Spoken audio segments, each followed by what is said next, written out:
This is Python's Paradise, and this is your host, Greg Gilbert, aka the Python Hyena, right out of Fredericton, New Brunswick, Canada. Yes, one of those spots in Canada that so few people are aware of. We're just hidden from the world here. But, folks, we are on February 21st, 2021. And I have a wonderful guest today, and we're celebrating a wonderful, talented director. We're celebrating the career, the life of Blake Edwards, one of the funniest directors ever. And I have his beautiful, very gracious daughter, Jennifer Edwards, on the phone with me. Well, actually, on Zoom with me. I'm so used to saying phone on Zoom with me today. Jennifer, welcome to the show. Thank you so much, Greg, for having me. Yes, I love your hair. Oh, thank you. You I got like, beautiful hair, but yeah, you were talking to me beforehand. That's your dad's painting, huh? yeah, that's one of his paintings. It's of me and my youngest daughter. My dad was very prolific as an artist and a sculptor, and he was very private about it. But he did have a couple of big shows before he passed. One was at the Pacific Design Center here in Los Angeles, and they took over the entire first floor of this huge building of all his paintings and sculptures. And here, wait, I'll show you. Sure. Oh Um, wow, that looks great. like this is one of his sculptures. This was called Frolic. He did a whole series of sort of Oh wow. animals, very sort of Henry Moorish. Yeah, he was really talented in so many ways. Well, there's a lot of people in the entertainment industry that go to sculpturing and painting. I've interviewed a lot of people that do that when they're not in movies. So it Exactly. is a good sideline, especially during the pandemic. Oh yeah. Oh, I know. I've been painting like a crazy woman and knitting and Hmm. yeah, writing and yeah. It's been very prolific for me as well. Wow, so I did not know that your father was into this. I gotta say, I loved it when he got the honorary Oscar. I saw that when Jim Carrey brought him out or introduced him, and he came out in the wheelchair and he keeps going. Right off the stage. Yeah. I never saw that coming, but it was like, He was very firm about wanting to do something like that. And at that time in his life, he was struggling with his knees, and so he was on a walker and occasionally in a wheelchair, and so he kind of knew that he couldn't stand for very long or really walk across the stage or come up to the stage, without it being uncomfortable. So he decided to make it a little bit of a comedic entrance or exit as it was. and how perfect to have Jim Carrey introduce him. I mean, uh, Jim Carrey looks like somebody that would have been in his movies back in the day. Well, yeah, I think my dad had a few wish lists. If he had still been around, I'm sure Jim would have been. I know he wanted to work with Jim Carrey, Ricky Hmm. Gervais. There were a few people that were kind of on his wish list. Yeah. Well, before we get to his background a little bit, I gotta show this image. I've had Audrey Hepburn's son, Sean, on the show. I did a tribute on her, I and just that, actually found it's so funny that you mentioned that because today I found an old photo album of a birthday party that I was maybe 4 or 5, mm-hmm. and Sean's there, and I mean you can't see, they're just little slides, but it's Sean is definitely one of the kids at my birthday party. Yeah. Well, this image of Audrey Hepburn, I'm sorry for the bad lighting here, but I know the image. yeah. And I was like, this film, Breakfast at Tiffany's, is going to be celebrating 60th anniversary. Now, I was born in 1972, so this was 11 years before me, but this image is so familiar with everybody. And I was like, I got to show this because it was like Audrey Hepburn. Yeah, she's the image you see, but your father directed that. But I was watching today, I was watching a little biopic of your dad, and I was like, I totally forgot about the image of Bo Derek running on the beach in 10. Yeah, Another image where you got this gorgeous woman, but very few times do I hear it being associated with Blake Edwards. And I'm like, he brought two very iconic images into pop culture. definitely. Talk about that. Well, I think, he was always very stylistic, Mhm. even in his own wardrobe. He kind of was ahead of, I think, his time. If you look back at I'm sure you can find them on YouTube now. When he directed and wrote all the Peter Gunn series back in the 50s. Uh-huh. You look at Craig Stevens, who played Peter Gunn. He was very he looked very different from the average detective on television at the time. He wore tight suits and skinny ties and kind of cigarette pants, and very different. And so Dad always had that sort of, I think he was a little ahead of his time. He was very involved with Audrey's wardrobe and how she looked, and all of that. And but ironically, that for 10, Mhm. um, Bo, but when Bo met with Dad for the first time, he got a phone call one night from, I'm trying to get the story right. It was a woman producer, I think, and she called my dad and she said, have you found your 10 yet? And he said, well, no, I've been screen testing and I'm not sure and whatever. And she said, I got her, I found her. And he said, what do you mean? He said, she was at a party last night. She's married to John Derek. And my dad said, well, okay, I'll, bring her in. And so when she walked in the door the next day into my dad's office, she actually had cornrows. Mhm. And when he cast her, she said, "Oh, I'll take," and he said, "No, no, no, no, no, leave them in, Yeah. want them in." I mean, so in her head, as a 21-year-old or 22-year-old, she was thinking, "Oh, because she had pretty long hair, she had Yeah. a nice, And he said, let's leave it." But my real mother, and Uh-huh. they had been divorced, you know, when I they divorced when I was around 7, I think, Mhm. like 7 or 8, and he's was with my stepmother from then on, and Mhm. my stepmother was in 10, as you know, Yep, but my Julie real, Andrews, yeah. yeah, my real mother was the costume designer on 10. So my mother went to my dad because she was also very stylized and stylistic. She said, I don't want to put Bo in a bikini. It's too obvious. And dad said, do whatever you want to do, and put her in the one, and she put her in that one piece, And it which worked. definitely. But I mean, you would think that with a body like Bo, that somebody would have just put her in a thong and in a Mhm. bikini top.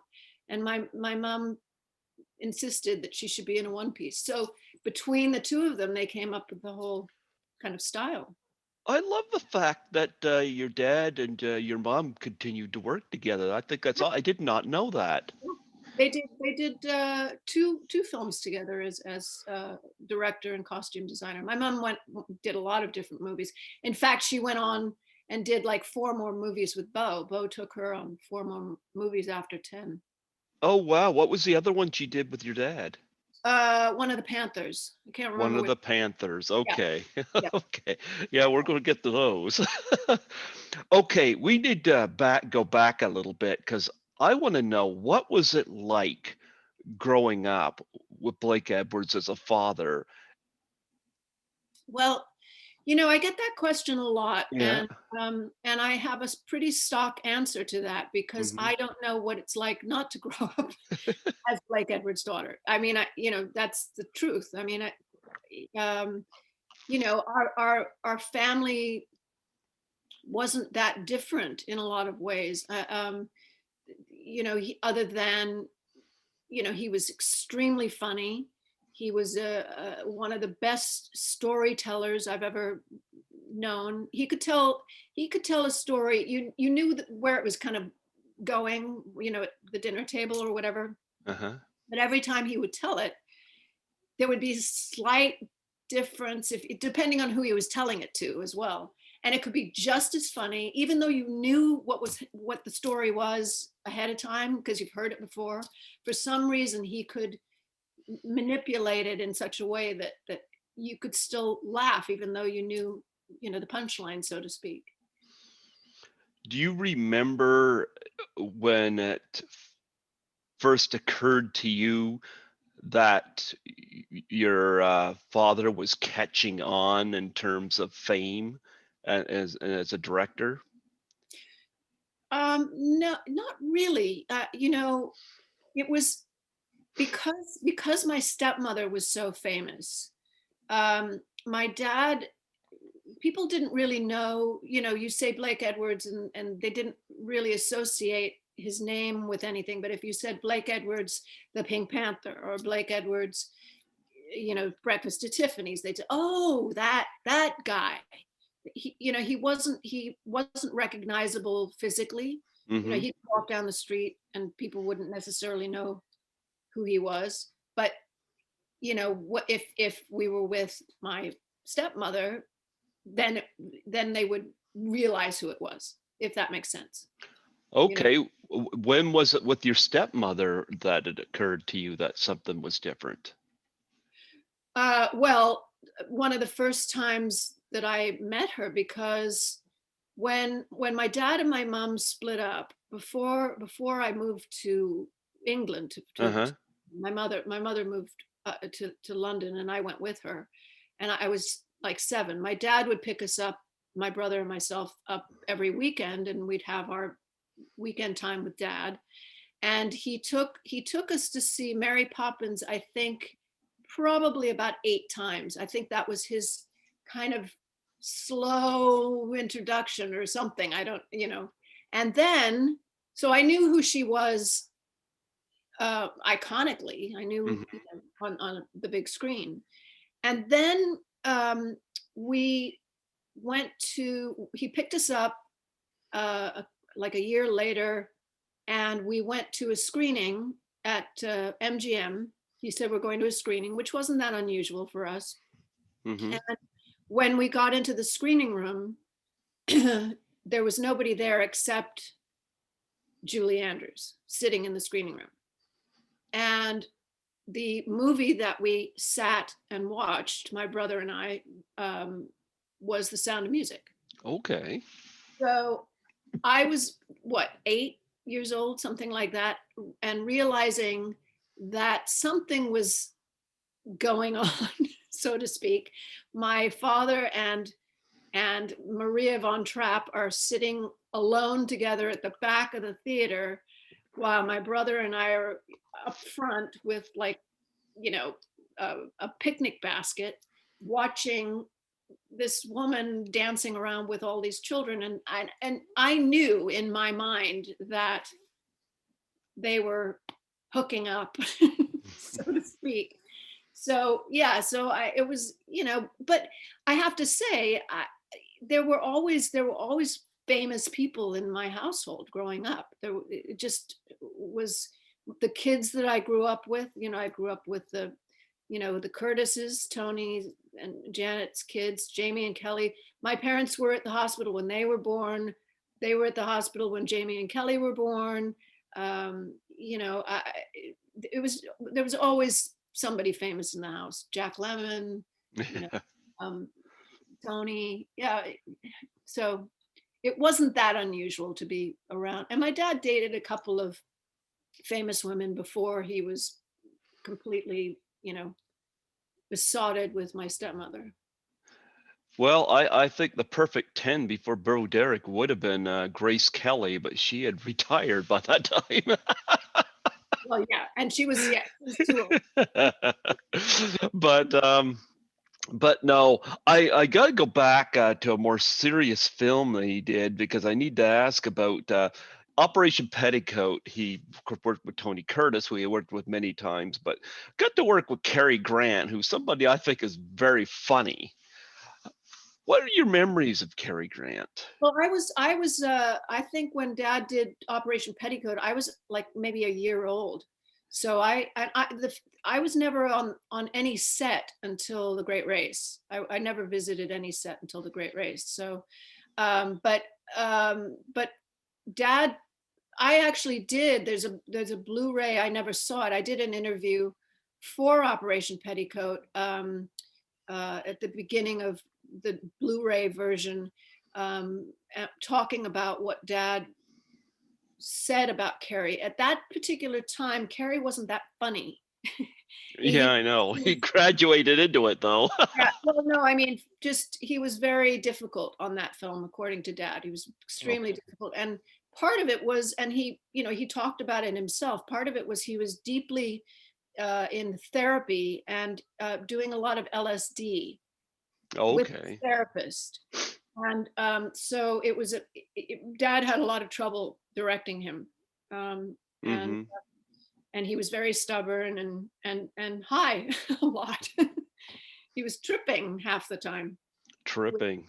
Yeah, Well, I gotta tell you, Breakfast at Tiffany's came out in 1961, and of course, I gotta show that nice iconic image. You know, I'm gonna tell you one of the things I find so peaceful about this film. I work at nights.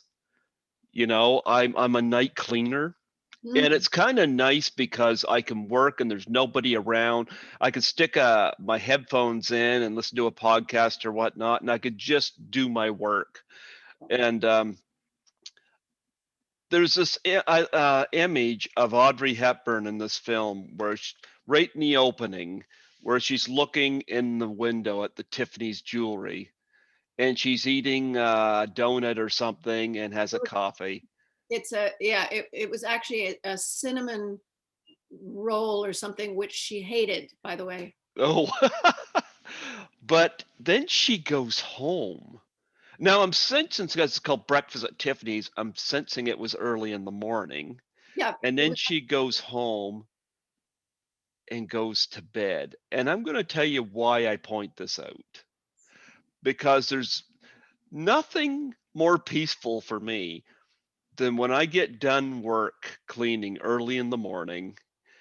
Everybody is rushing about to get their coffee and go to work. I'm going to go home with my cat, get under the covers and sleep. Well, chaos is going on. I'm going to be at peace. I think about that. I think about Breakfast at Tiffany's anytime I go home early in the morning and I sleep, you know?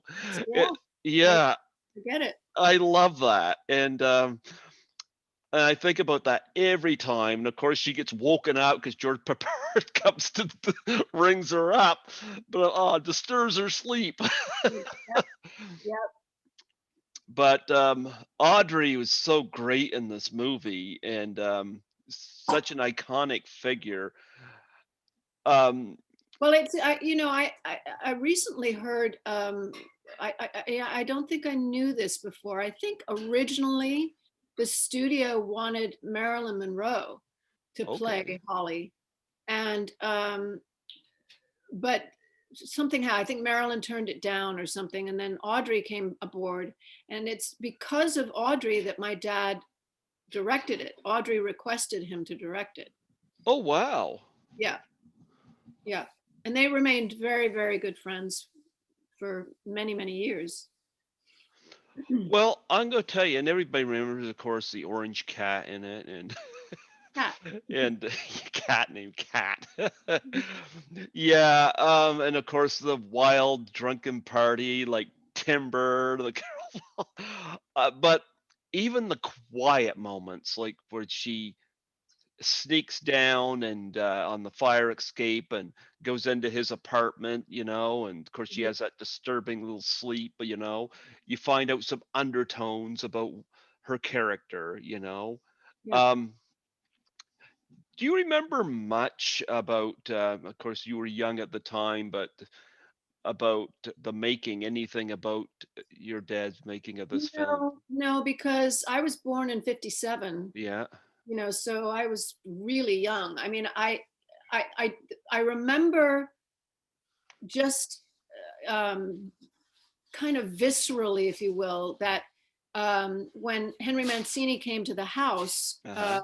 which he would do often, and he would play the piano in the living room, and I remember hearing the the song Moon River in the living room. I was what, 2 or 3 or something like that, and to this day, when I hear that song, I get very kind of weepy because my parents were having, they were struggling in the marriage, and I was very aware of it, and um, it just, but to answer your question, no. I mean, my dad shot the whole thing in New York, Mhm. excuse me, and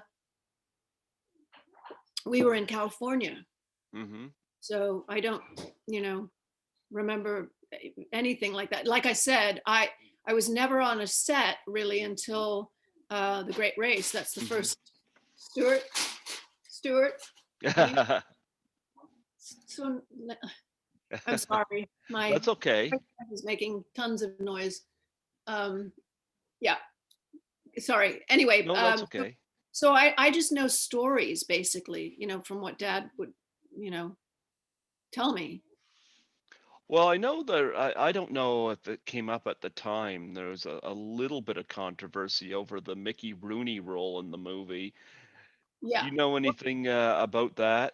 Well, I think that came much, much later. Yeah. Um, when diversity was, um, and became an issue. That um, why didn't Dad, hire a real Japanese actor? Mhm. Uh, but my dad, when he was younger, before he married my mom, he Mickey Rooney and Mel Torme and my dad were all roommates. Mhm. So Mickey was really wanted to play that part, and he wanted to be a character. Okay. Yeah, but it's true. I mean, even to this day, when I see the film, I kind of cringe now with that sort of over the top, um, you know, characterization of what an Asian man um, would be, as a landlord. So he wouldn't do it today. I can guarantee it. Mhm. My dad wouldn't even dream of casting somebody like that, um, out of character. You know. Okay. Had to exit full screen here because I know there's some films here that I wanted to bring up because you were part of some of his movies as well. And I think the earliest one that I could think of was Days of Wine and Roses. No, for some reason that's on my IMDb, and I've tried to get it off. Oh, okay. Yeah, the first movie I did, which had nothing to do with my dad, was a movie called Heidi, and I played Heidi, and I was 10 years old. That was my first job as an actress. Oh, Uh, okay. yeah, and then when I was 13 was my first acting gig with my dad. It was a film called The Cary Treatment. I was Okay. yeah. So Well, I did want to ask, do you remember anything about Lee Remick? yeah, oh yeah, Lee was a very good family friend. In fact, Lee's daughter was, I just, talking about that birthday party of mine, Lee, Uh-huh. pictures of Lee and her daughter at my birthday party. So yeah, Lee was one of my dad's favorite actresses to work with, and in fact, he always said that I reminded him a lot of her and my acting. But yeah, she was a lovely, lovely woman, and yeah, he adored her. Yeah, she had those festive, those wide eyes. Everybody remembers that image from The Omen, of course, you know. Right. She died way too young, Way, unfortunately. Yep. way, yeah, Yep. yeah. She was a real talent. Yeah. Well, what is interesting is your dad went on, of course, to do the Pink Panther movies, which was a lot more slapsticky than what you see for Breakfast at Tiffany's, you know, which was kind of more of a rom-com, you know. Right.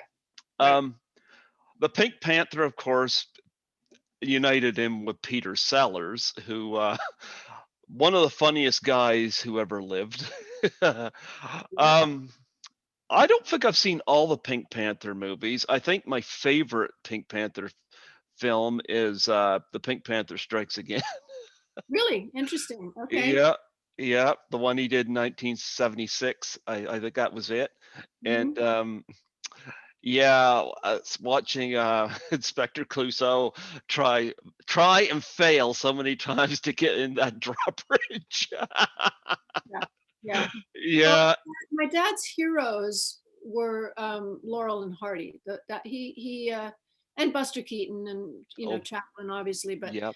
he really loved Laurel and Hardy, and so that's kind of his, you know, was his sort of go-to in terms of comedy.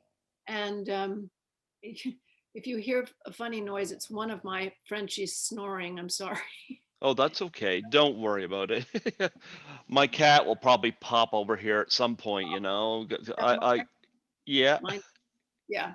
yeah, Um, mine likes to pop over to see how I'm doing. Speaking of Pink Panthers, except he's black and white, but oh, what's his name? Skittles. Oh, Yeah, he cute. just looked over here right now. I was like, "You talking to me?" Cute. Yeah. Well, but the Clouseau character was loosely based actually on my dad. We all kind of, my brother, myself, my father, all have the Clouseau gene. We call it the Clouseau gene. We're all very clumsy. Just weird things happen to us all the time. We see things that the average person doesn't. My stepmother was always very emphatic about like separating dad and I from, or dad and me from at funerals and things, because Mhm. inevitably he and I would start laughing at something, and so she forbid us to be together in the same pew. Um, but yeah, the Clouseau character is very much sort of who my dad was in a lot of ways. Well, Peter Sellers, of course, did the Pink Panther right around somewhere handy. I think maybe after he did Doctor Strangelove for Stanley Kubrick, and of course, Peter Sellers played three characters in that, completely different. He was brilliant, and of course, he plays Inspector Clouseau, who is very well meant, but he always screws everything up. No, he was always extremely lovable and really meant well, and he just couldn't get out of his own way, and that's, I think that's what was so endearing about Clouseau. As funny as he was, you really sympathized with him too, because he always got himself out of these crazy things. But you know that he was not the original Clouseau, though. Did you know that? I did know that, and yet you brought it up, I had forgot about it. Yeah, Um, yeah. Oh my gosh, his name just Peter Ustinov was the gonna oh, going to be, okay, from he was going to Spartacus. be the original Clouseau, and about a week into uh, they were in Rome, I believe, getting ready to shoot, and Ustinov quit. And at that point, my dad called the studio and said, "I want Peter Sellers," and they were like, "Who?" And my dad cast Sellers, and Sellers got on a plane and got to Rome and started shooting the original it was shot in the dark, actually. It was the original um, Panther. uh, Wow, because film. it came out after. Hmm? A Shot in the Dark came out after the Pink Panther. Um, well, okay, then I've got it mixed up. Then yeah. Well, here's something that was interesting I found with the Pink Panther is that everybody associates Peter Sellers with it, but that first film, David Nevin got top billing. Well, yeah, because Sellers wasn't well known at all. Um, yeah, so and Niven was a big movie star, Yeah. and Capucine, and they were all big movie stars. Yeah, and And they didn't know. I don't think anybody knew that it was going to be as successful as it was, and that it was going to become, like a series of different movies. of course A Shot in the Dark would of course catapult, so to speak, cement him more or less Right. as Clouseau, and Yeah. Yeah. I love the role. Herbert Lom was so funny as this guy that, especially when I watched the Pink Panther Strikes Back. Herbert Lom is just trying to put his life back together. His Clouseau shows up and drives him crazy unintentionally. I love that. Yeah. I love that. The process of that. Did you have a favorite Pink Panther movie? I still really well. I have favorite moments. I think in all of them. Yeah. I still find the original Pink Panther, the one with R.J. Wagner and Niven Yep. and Capucine and Claudia Cardinelli, and you know, really just classic funny stuff. And I love how it was shot and all of it.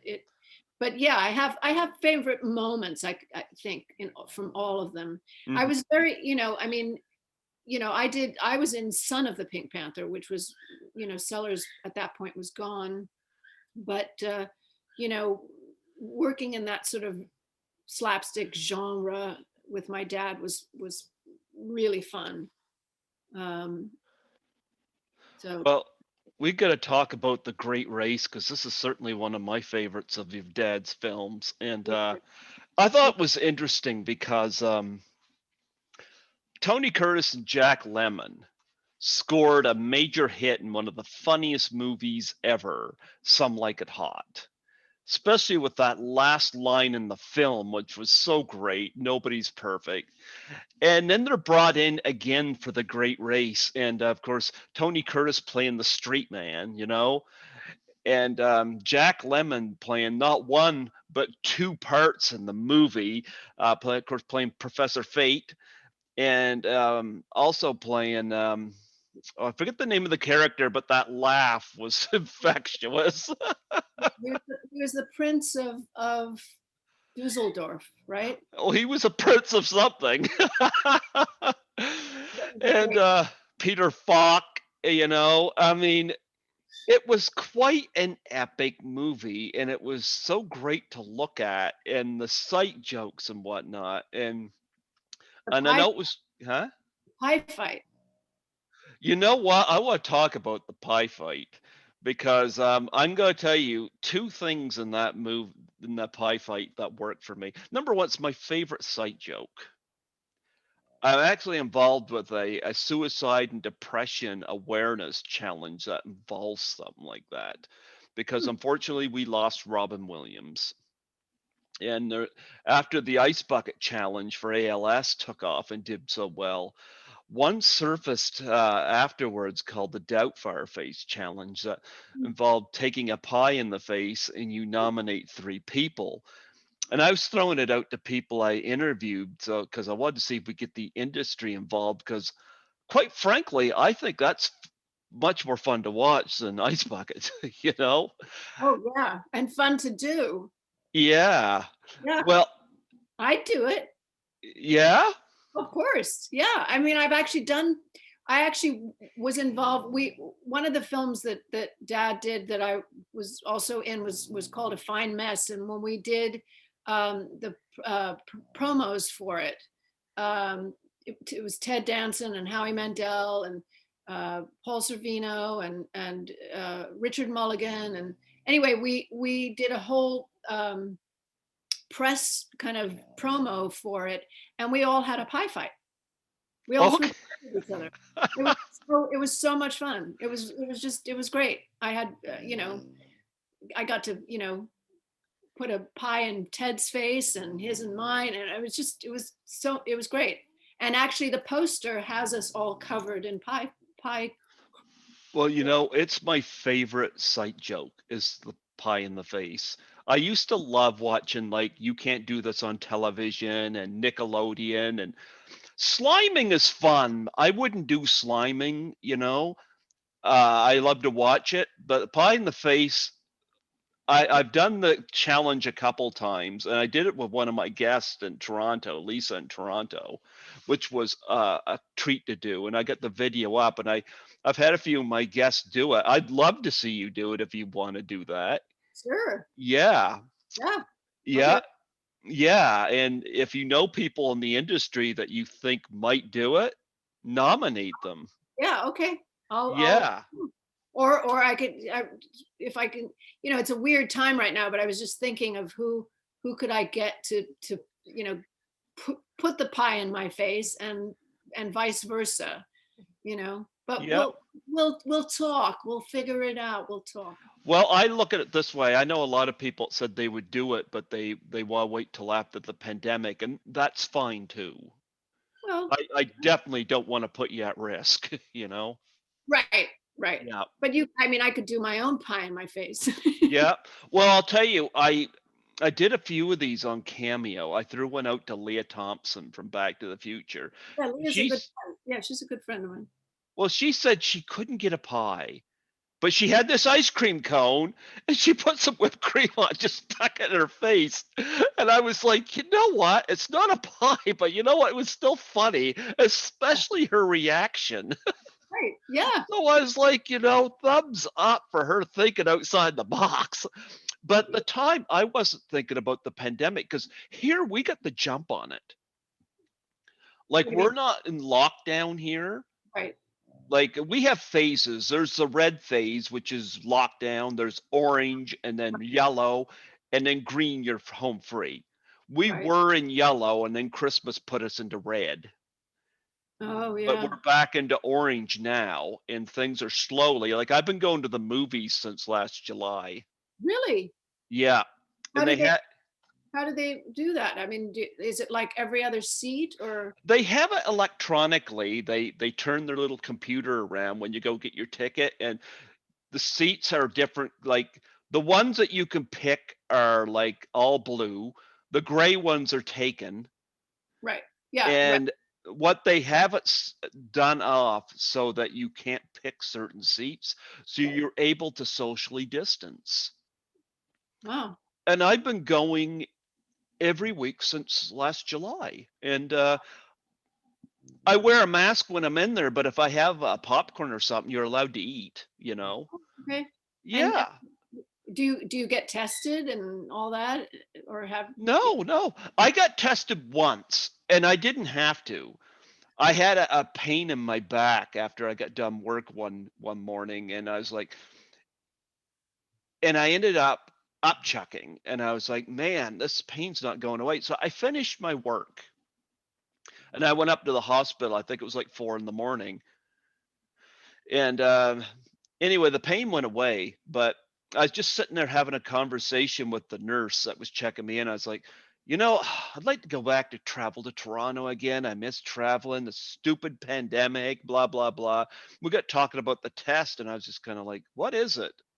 And she explained it, and I was like, can I do it? It was just kind of like, doesn't sound so bad. Can I do it? And I got tested right there. And the following day, I got a call saying, you're all right. Yeah. Good. It was just something that just like, oh, okay, let's just do it. I didn't even have to. I just did it. And you did never found out what was wrong with your back? Sounds You like know a. what? I think I had a urine infection or something. I was gonna say, Um, kidney infection or a kidney stone or something. Yeah. Yeah, but it went away. Actually, it was a if you wait at the hospital long enough, your pain's going to go away anyway. I was there from 4 in the morning till 11:30 in the Oh, morning. wow. Yeah. And I was kind of like, yeah, I think the pain was like, okay, screw this, leaving. Good. Good.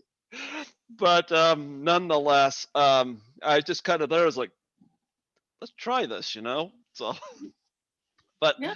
but nonetheless, I love the pie fight in the Great Race, and one of the things that Well, stood out to me.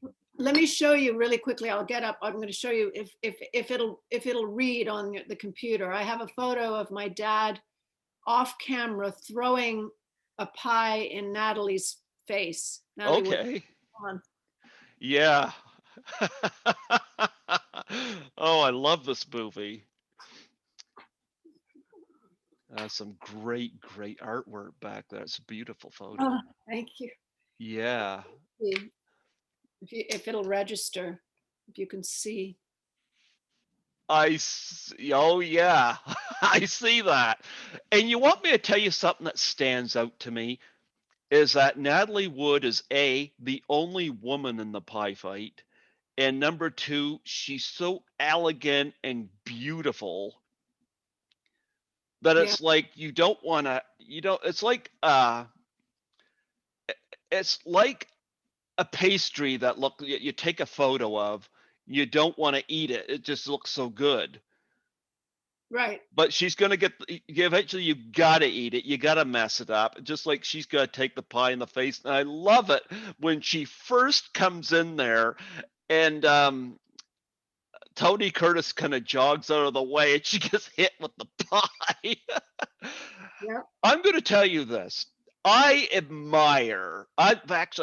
have a real issue with Jerry Lewis. Jerry Lewis it's been quoted as saying, women can't be funny. I think women are hilarious. How yeah. can you look at Kate McKinnon and not laugh? I think Emma Stone is hysterical, you know? Well, what about Lucy? I mean, come on. Lucy, yes. I did a tribute to Lucille Ball. Carol Burnett is one of the funniest women ever. Yeah. You know. I think women are very funny, you know? Yeah. And there's so many examples. Lily Tomlin, you know, and her this is your telephone operator. There's so many examples of great funny women. Of course, Audrey Hepburn was funny, you know? And Definitely. Yeah.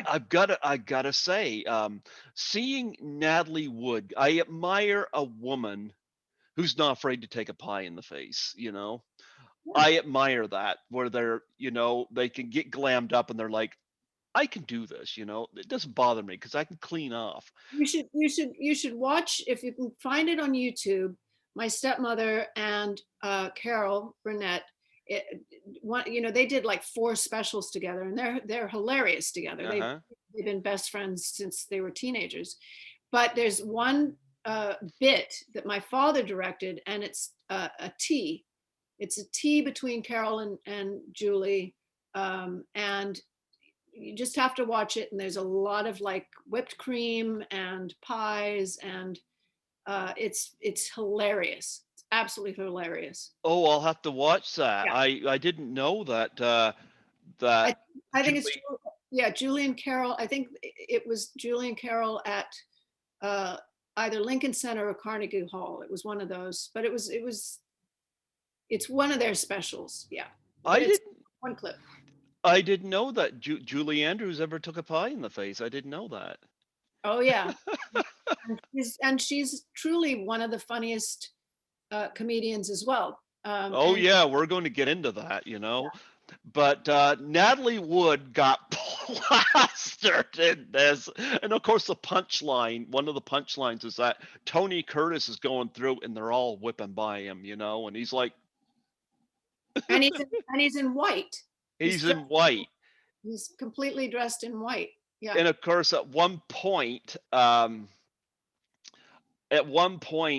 course he does get hit accidentally by practically blinded Natalie Wood, I thought that, and of course Jack Lemmon, every time he gets hit, he does that laugh. I love the laugh he does. I love that character. That character just puts me away every time I see it. It was just brilliant, brilliant. Yep, yep. And I love the pie fight, and I guess that's the world record of most. Is it the world record of most pies? I wouldn't be surprised. I don't know for sure, but certainly in film, I think it is on film, and also because they had to, because Tony got hit a few times when he wasn't supposed to. So, so he had to change wardrobe. They had to you know, re set up the set, and yeah, it was very complicated. And it wasn't just, I think it was like 2 days worth of shooting, Oh wow. everybody was covered. I remember Dad coming home from that scene and he was covered in pie crap. Well, I heard that they got him afterwards too. Yes. Yeah, definitely. Yeah, but I heard that there was a little tension between Blake and Natalie during that film, and I heard a quote. I don't know.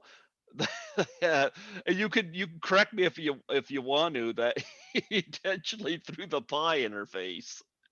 Well, that's what this photo is what him literally, no, but that was totally planned. She knew. Oh, okay. Yeah, no, no, no. She knew. The Okay.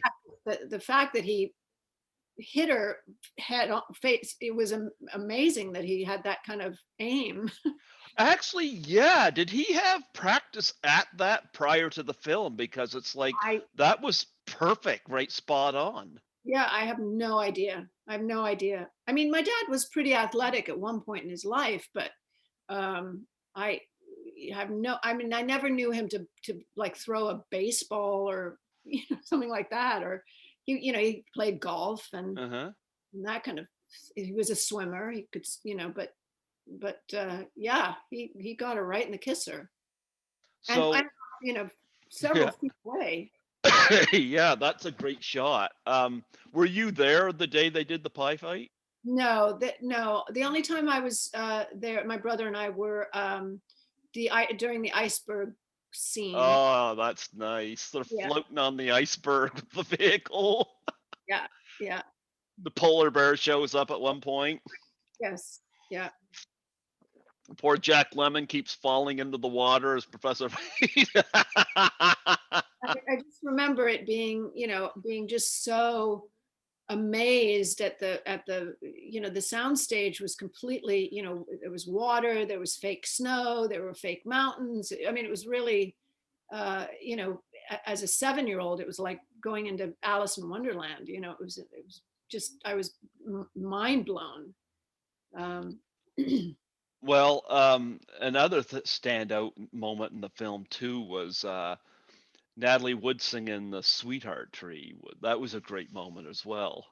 yeah. Yeah, yeah, because your dad could do musical as well, and we'll get to Victor Victoria eventually here. But your dad had an eye for like comedy, but he got like Breakfast at Tiffany's. He could do romance, but he also could do musical as well and have moments like that. Um, so he had a very broad canvas that he could paint on, so to speak.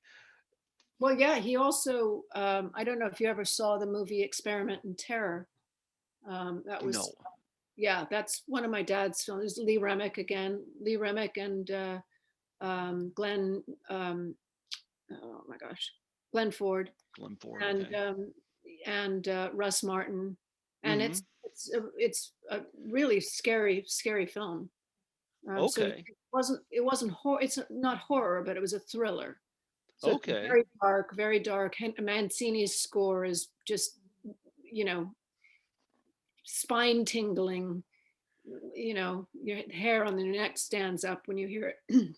Talk about the relationship between your dad and Mancini, because they go a long, long Oh yeah. way. Yeah. Well, they were incredibly close and adored each other. And Hank was a studio musician when Dad first met him, and Dad was getting ready to do Peter Gunn as a series. Peter Gunn, so this is really, really early 50s. Uh-huh. And he asked Hank to do a jazz score for it. And Hank came up with the famous, Peter Gunn theme, and my dad loved it. And from then on, it was just they just were partners in almost every single movie that Dad did, with the exception of uh, I think maybe only one. I think Wild Rovers was maybe the only one that Hank didn't score. Jerry Goldsmith scored that one. Okay. No, and John Barry did. I think he did Tamarind Seed.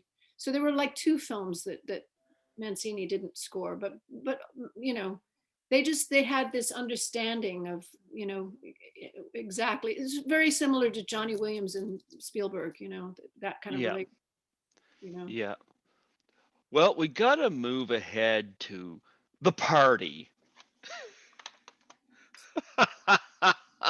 Yeah, one of my favorites. Oh my goodness. I I gotta tell you, as funny as Peter Sellers is, I gotta find the name of this actor. I gotta look it up here. Um, Steve, I know who you're gonna say. It's Steve. the butler, the guy who gets drunk. Yeah, best drunk in the business. Does Oh the my goodness, I laugh so hard at that scene. oh my That gosh. is the funniest moment in the movie. I that whole sequence. I went over to my brother's apartment. He's a guy who does my tech and he manages my affairs for the show. And I showed that scene to him on YouTube and I said, "Watch this." I said, "This is one of the funniest scenes ever."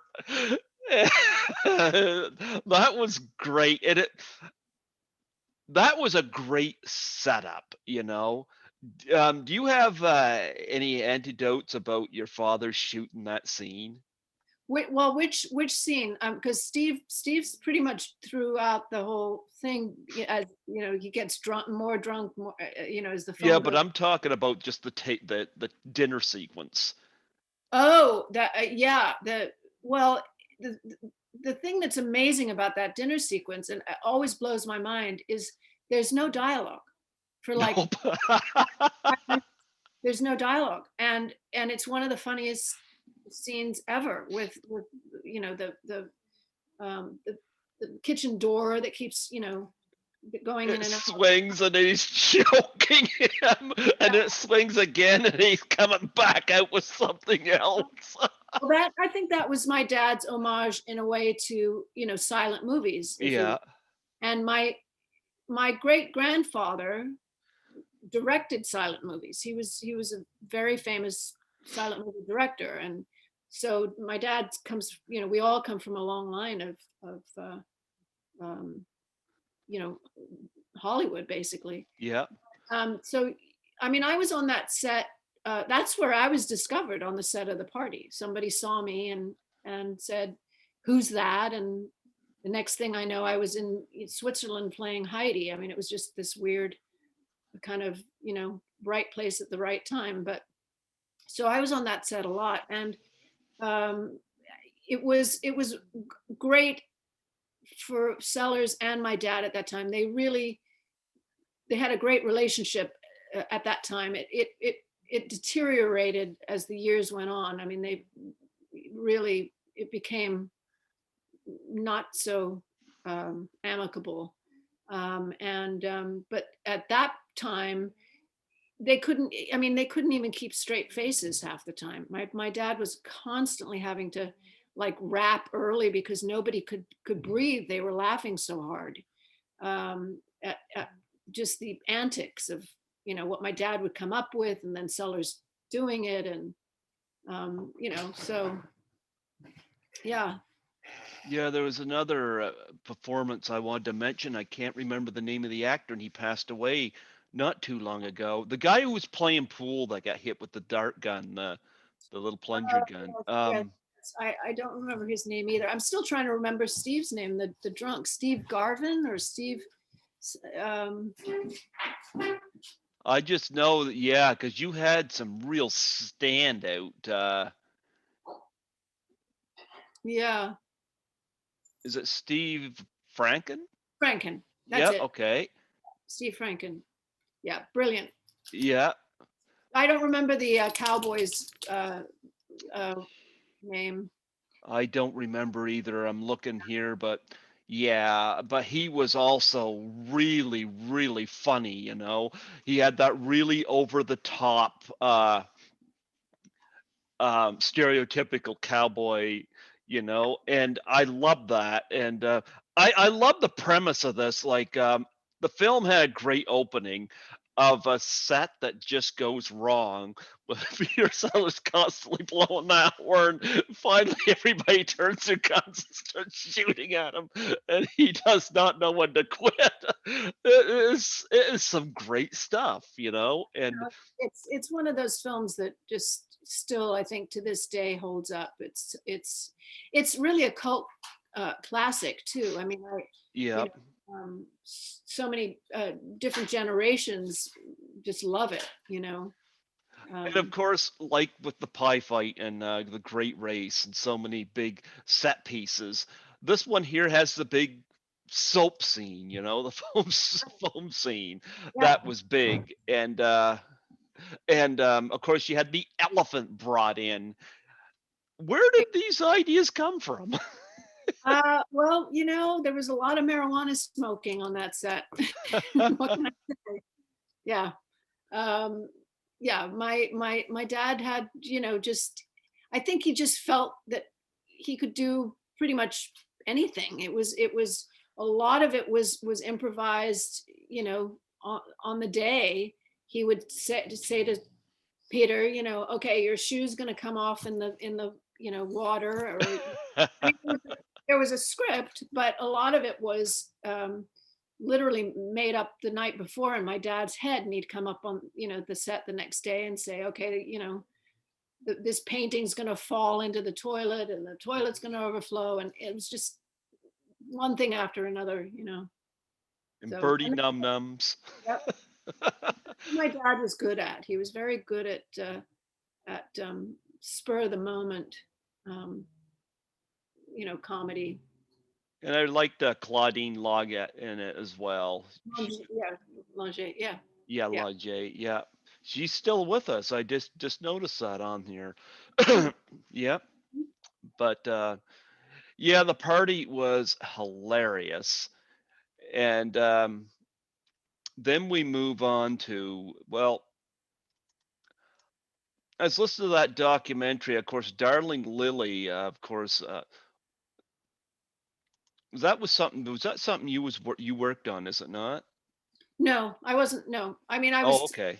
I was there. I was there that entire summer that they were shooting, because it was mostly Ireland and Paris, and it was my visitation summer with my dad. Oh, But so okay. I was on almost every day, but I was not in the film. You see, I haven't seen that, and I hadn't seen the Carrie treatment. So, but you had mentioned that you were part of the Carrie treatment. You said you were part of. Hmm. Yeah. Yeah, that was the second film I ever made. I was 13, I think. Yeah, I was 13 at the time. What was it like acting in a film with your dad, under your dad's direction? It was amazing. He was, Mm-hmm. you know, I, my dad started out as an actor, before he became a director. He was a writer. He wrote for, radio, but he started as an actor. And so he always had an affinity for actors. He loved working with them, and mainly because he knew what it was like and what it felt like to be an actor. So he was, very sympathetic and empathetic, and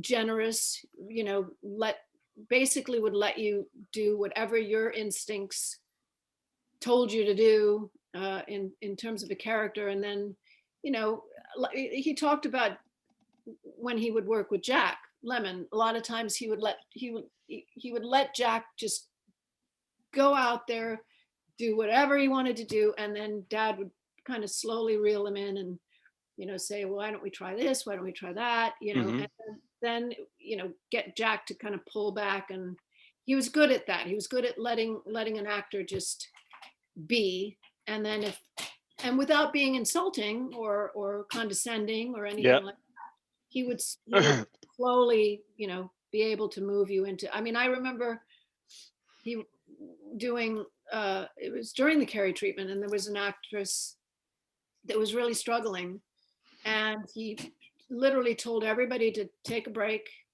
and he walked with her for about an hour. He took a complete, they just continued to walk. He walked and walked and walked and talked and talked and talked and listened to what she had to say. And I have no idea what the conversation was, but they all came back into the room. He said, let's roll. One take, she did it. Whatever she had been struggling with as an actress and whatever, he somehow pulled out exactly what she had, and he knew she had. She Hmm. didn't know she had. But so yeah, he's very, very generous as a director, and funny. I mean, just he was always funny, and always made everybody who worked with him, actors, tech people, grips, always wanted to be on a Blake Edwards set. Uh, Yeah. they would literally walk off other movies if they would hear that my dad was doing a movie. Drivers, everybody.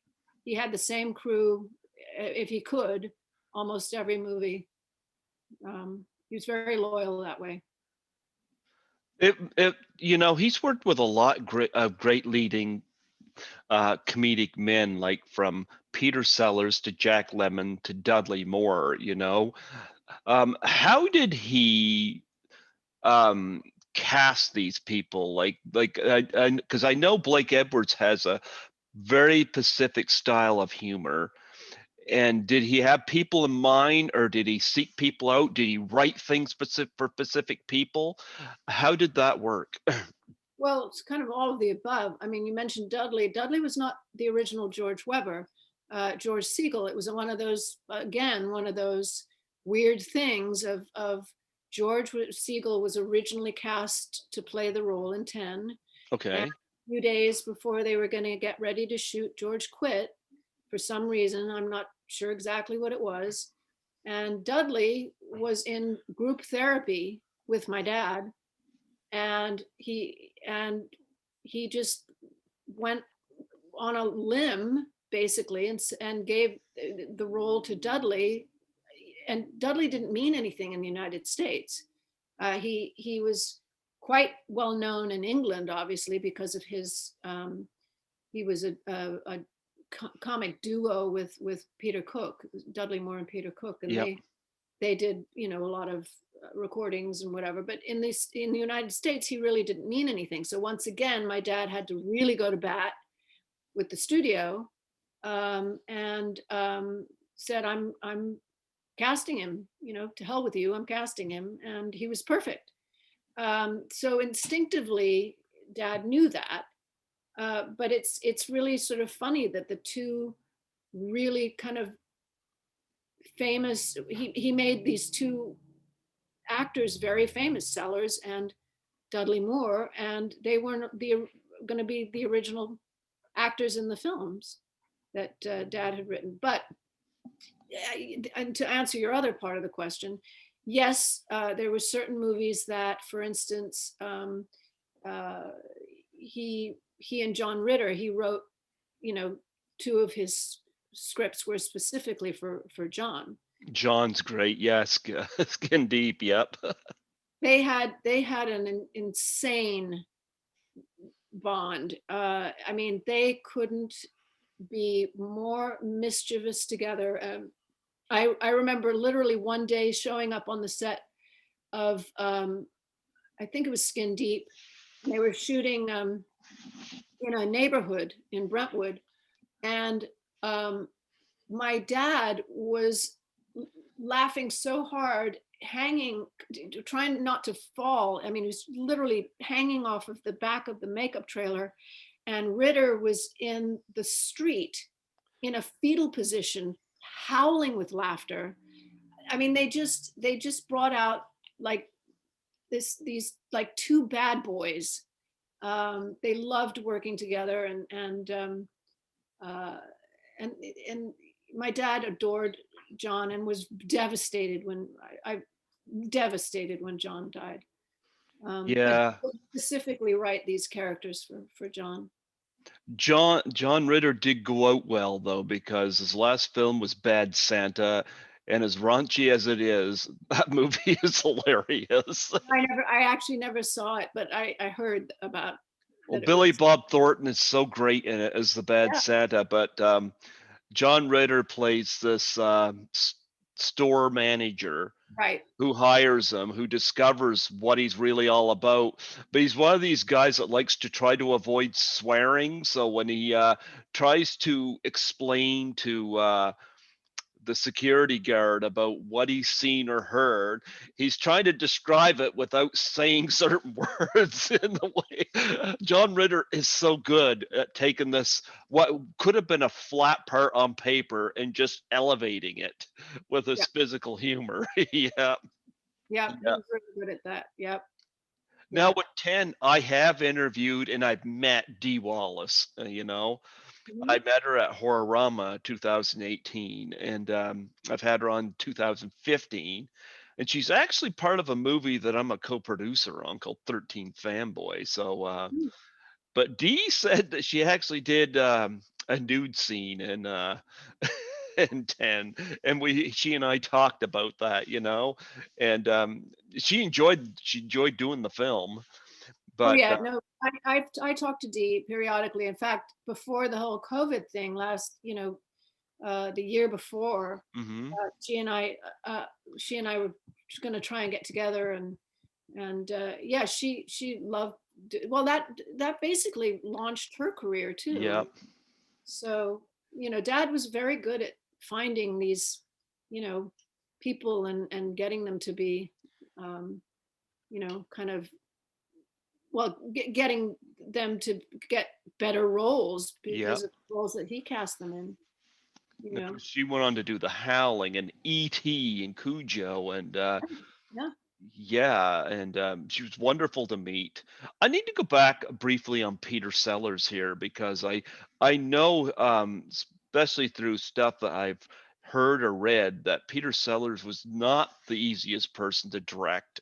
And I read a quote that your dad was sometimes so frustrated he would be done, but yeah, he kept going back to him because Peter Sellers was just so infectious, if I use that word. Yeah. Talk about your dad's working relationship with Peter Sellers.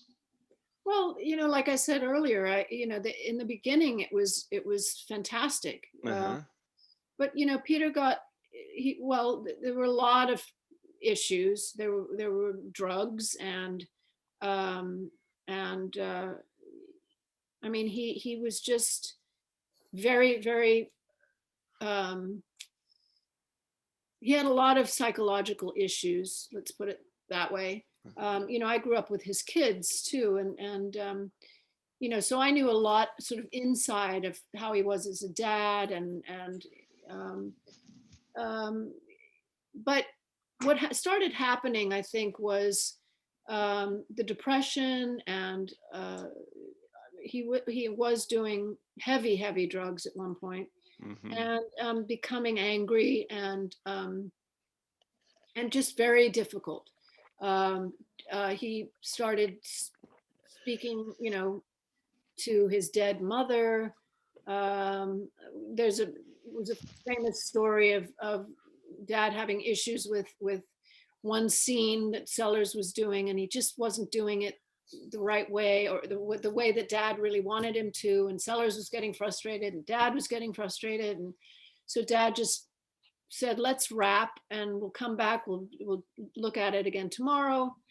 And the next day, Sellers showed up and he said that he went to Dad and he said, well, I spoke to God last night and he told me how to do the scene.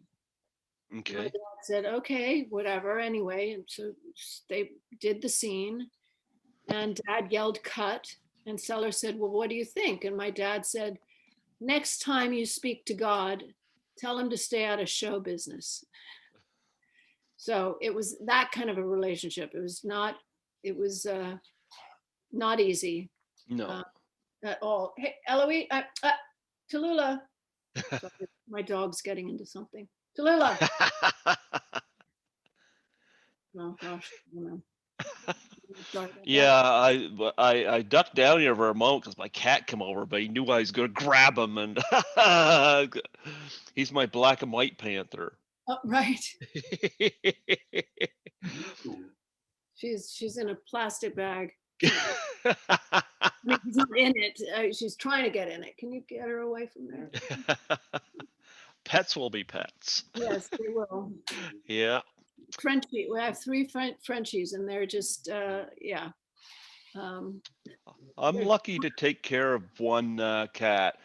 You see, I was the last to move out of her childhood home. oh wow. Yep. I lived in my childhood home for 47 and a half years because my father owned a spring water plant, and I worked there for 19 years. Oh, And he came down with ALS, and mom's got Parkinson's. So my God. younger brother, who handles the tech side of my show, he's been busy taking care of my folks, and my parents had an Australian Shepherd at the time. It's had since passed away. They kept the Australian Shepherd, but I know my dad said this. He said, "We want you to have the cat, have Skittles, so you'll have some company," which read to me as two ways. One, they can't take care of two pets, but two, I'm more of a cat person, so I got Skittles here, and I'm doing well to take care of one cat. Yeah, My, that's yeah, nice. and my Yeah, brother and his wife had two ferrets at the time. love parents. Love them. They're great. Well, I would watch the ferrets drag my sister-in-law's hair dryer down the hall and under the bed. God, that's funny. It was funny. They would have anything and under the bed it would go. But Interesting. yeah, but they are nice to have. Yeah. But anyway, we're going to segue into 10 was a big, of course, big hit. You remember? Do you still keep in touch with Bo Derek? Mhm. I actually have. I wear it all the time. She gave me this black pearl a few years ago, Oh, and it's next to my Pink Panther that my dad gave me years ago. oh wow, Yeah, yeah. No, beautiful. we had dinner. Oh, it's been about a few years ago. She lives about an hour and a half away. But yeah, we still communicate. I've never met her, but apparently I interviewed Paul Lynch, who directed the original Prom Night, and Yeah. I've had him on the show a couple of times. And I did not know this until I went to research him, but not many people know where Fredericton, New Brunswick is. But I, Paul Lynch did, oh, because Paul Lynch said he directed a movie called Frozen Assets in Fredericton with Bo Derek, and I was like, I remember when that was being shot here because my younger brother worked at Mark's Work Warehouse at the time, and oh wow. Bo Derek and her handlers came in there looking for some, I guess, winter outfits because it was cold here, Yeah. you know. Um, and I thought it was cool that I did not meet Bo Derek, but there was pictures in the newspaper there of her on set and whatnot. But Hmm. she still looks great to this day. No, she's one of the most beautiful women I've ever known. Between her and Kim Basinger, I mean, they just, I don't know, great genes. Yep. Yeah, Yeah. But we got to talk about S.O.B. because that's also celebrating an anniversary this year. I know. It is going to be 40 years old on July 1st. Wow. That's a week before my birthday. Oh, wow. I Yeah. was born on July 8th. I Okay. think S.O.B. is so funny. It's such a funny movie. And Richard Mulligan as Felix Farmer I mean, suicide is a serious topic, but when you can take it and try to find humor somewhere and make it work as Blake Edwards did. Like Robert uh, Mulligan, of course, playing this filmmaker who has his first flop and he's going on a big breakdown. And there's a scene, of course, where he tries to hang himself and he ends up going through the ceiling down below and lands down below. The sight jokes there were hilarious. Yeah. And Well, when Dad originally wrote SOB, I mean, it was based on, real life in a lot of ways. A lot oh of the yeah, characters are based on real Hollywood characters, and the original screenplay was actually quite angry. It was not as funny as it ended up being, yeah. and uh, fortunately he realized that he had to get that first script out, you know, just to sort of purge, Excuse me. bless you, Yeah. purge all his demons, if you will. And then he, very bravely went back and decided that he wanted to make it more of a comedy. And Well, well, what I was looking at here before I sneezed there was an image I saw last night of you that I just got a kick out of. And there's a picture of you from SOB with Robert Preston, and you got like your tongue out there. You know where, what? where I'm giving him the shot in his back. Yeah. Yeah. Somebody You sent- look like you're having fun there. oh, that was so much fun. Actually, one of my somebody just sent me a picture of me with Holden, in the shopping cart. Uh-huh. Yeah, Bill Holden pushing me around in the shopping cart, which was, I mean, just that whole cast was just amazing. It was amazing to be a part of that movie. I love that poster too, where it shows the bull with the cigar. It really hits home on what he was aiming at. I'm going to tell you, there's nothing worse, and I hear this a lot. Like you're my 400th interview. I've heard this a lot of studios just not staying out of the way and let somebody make a movie. And it disappoints me because there's so many movies that could have been so much better had there not been so many cooks in the kitchen.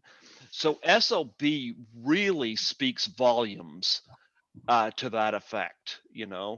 And I Yeah, can see the anger there, but I love the fact that he's able to make the humor funny without the anger penetrating it so right, badly that overtakes it. right, right. Yeah.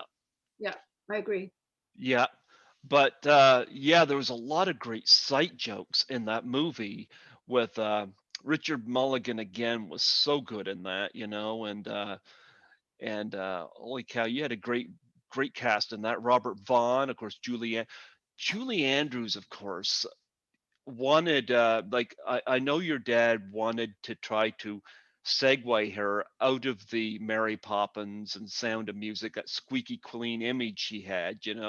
And I admire that because I love actors that can do different things. My favorite actor right now is Emma Stone. Yeah, she's great. I love Emma Stone, Yeah, because she can do so many things. She's so funny. She's so talented. I mean, looking forward to seeing her in Cruella coming up, I was you gonna know? say, did you see what she's? Yeah, yeah. Yeah. No, And she's she, a real chameleon. She's fantastic. Yeah.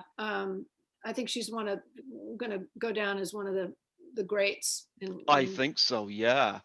And I've watched, like been watching Emma since her first movie, Superbad, and it's every time I just think she's not hit her peak, she goes a little higher.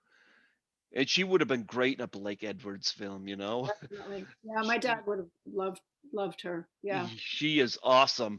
Well, reason I bring her up is because Julie Andrews, part of her role in S.O.B.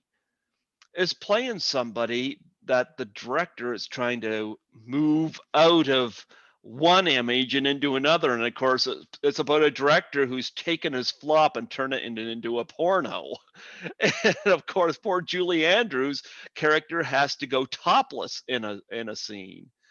And I heard that Julie Andrews saying she enjoyed doing this part, you know, Good. and I love what your dad exposes in this movie. Did that rub people the wrong way when it was released? Yeah, people didn't really get it. I think my dad was always a little step ahead, if you will, of the times. Oh, I I mean, agree. like even with the party, people didn't quite know when the party originally came out. They didn't quite know what to make of it, and then, years later, it's become one of those, go-to class. Yeah, yeah. Yeah. People really love that. One of my oldest friends is a musician, Richard Marks, and when Richard was touring years ago, he asked my dad if he could get a copy of before there were DVDs, there was the VHSs, and he would literally on his tour bus watch the party over and over and over again. It's one of those that go to films, but SOB, people didn't quite, well, the Hollywood people, a lot of the industry people didn't like it because it was, if you knew who the Robert Vaughn character was based on, he's since passed on, the real guy. But there were, and the agents and the managers and whatever, they were all based on true people in Hollywood. So there was a lot of anger about about their characters being portrayed, and people didn't quite know what to make of it. Somebody in Alabama or whatever doesn't know really, necessarily what it is to make a Hollywood movie, and No. so that it was unrelatable to them. Or but now it's sort of come back. It's got its momentum again, and I think people do resonate with it. Is it out on Blu-ray yet? Because I get a lot of my Blu-rays here, you know, which is like I've got the Pink Panther on Blu-ray as well. It's over. I didn't dig it out here, but I brought these two out. But there's some of your dad's movies I'd love to get on Blu-ray, but they're just not here. And I might have to go online to do it. But if I could find them here, I get them here. But Yeah, I uh, don't, I'm not sure if it's on Blu-ray yet. is The Great Race on Blu-ray yet? I don't know. That Wow. I'm surprised in a way. I've always felt that The Great Race would be amazing to be re-released in a theater, to watch that, proscenium, because it's such a beautiful looking film, Mm-hmm. um, that I think it would be an amazing thing for it to be re-released in the movie theater if we ever go back to having, Well, you know. pre-COVID, we would have a thing in the summertime called Under the Stars classic film series where we'd watch movies outside on a giant screen. Mhm. And I suggested The Great Race one Oh, time yeah, and yeah, they played it and it was really cool to see it with yeah, people around, you know. yeah. But that was a great movie to watch. But yeah, SOB, and of course you're in it. Talk about your character in this movie and the stuff you had to do in this movie. Well, it was, I mean, she and it was, me and Rosanna Arquette, and basically being, hitchhiking teenagers, and getting caught up in a Hollywood kind of party scene that takes place over a weekend. And Hmm. I had a great time making it. You know, how can you not love working with, opposite William Holden? And I knew Holden since I was, like 12, 13 years old. But to work with somebody um, as actor to actor, it was just unbelievable. He was just the kindest, sweetest, so talented um, man, and generous as an actor. I learned a lot from him just watching him, as an actor. And Yeah. so, Rosanna Arquette, I love her. She was, of course, in After Hours, one of the underrated Scorsese's movies. And yeah, yeah, Rosanna is great. Yeah. yeah, yeah, she's great. We've still kept in touch. She actually came to see me. I was in a play a couple years ago, and Hmm. she didn't actually realize that I was in it, and which was funny because she came backstage. She was like, "Oh my god," no idea you were. Yeah, it's great. Then we have Victor Victoria, and that really put your father back into some good graces, so to speak, with because he got a lot of Accolade. Academy Award nominations for this, He and only, and yeah, he was nominated for a screenplay for that, and I think it's one of the best screenplays he's ever written. well, it's funny because Tootsie came out the same year, so it was a lot of this. Of course, Tootsie, of course, Dustin Hoffman dressed up as a female for to be an actor, because it's the only choice. Kind of had a desperate attempt to get back into the business.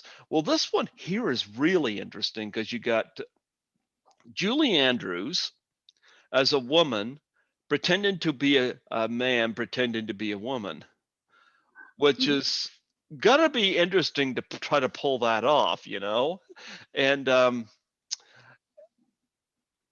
And Blake was very lucky that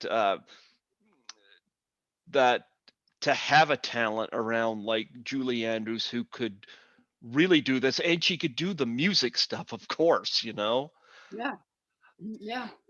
Well, Yeah. yeah, that was, and then they went on to do it on Broadway too. So, Hmm. which was quite a feat. My dad had never directed anything on a stage before, and it was just as I thought it was just as fantastic, and and it was more of a musical on Broadway than it was in the as a film. And you have some great people in this as well. I met John Rhys Davies at Comic Con in Toronto. What a nice guy. Yeah, Yeah. sweetheart. Yeah. Leslie Ann Warren is hilarious. Yep. I speak to Leslie periodically, usually on her birthday.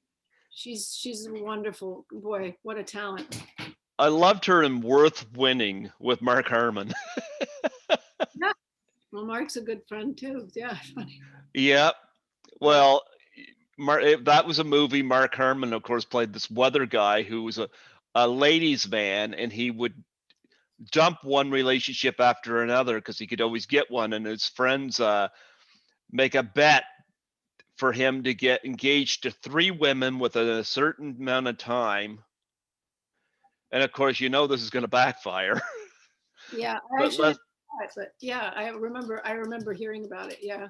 yeah, I thought that was such an underrated comedy. And Leslie Ann Warren plays a married woman that he's put this challenge. And of course, she's sexually repressed at home.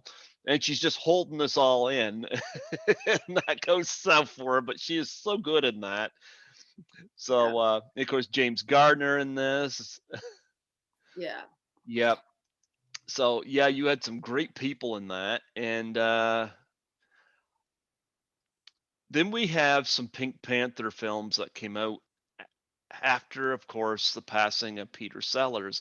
How difficult was that for your dad to continue that franchise without Sellers? And what made him do it? The studios made him do it. Oh, the studios made him do Yeah, it.